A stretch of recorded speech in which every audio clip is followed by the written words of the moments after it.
في أعماق البحر حيث لا يصل ضوء الشمس. كانت هناك جزيرة مهجورة محاطة بأمواج عنيفة.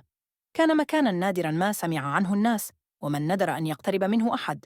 كانت الأساطير المحلية تتحدث عن كنز مخفي، حضارة قديمة، وكائنات بحرية لم يرها أحد من قبل.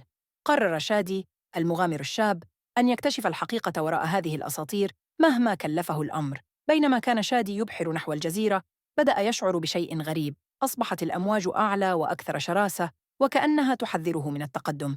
لكنه لم يتراجع، بل اندفع للأمام. لاحظ ظلالاً غريبة تتحرك تحت سطح الماء، كما لو أن شيئاً ما يراقبه. كان قلبه ينبض بسرعة، لكنه دفع هذا الشعور جانباً.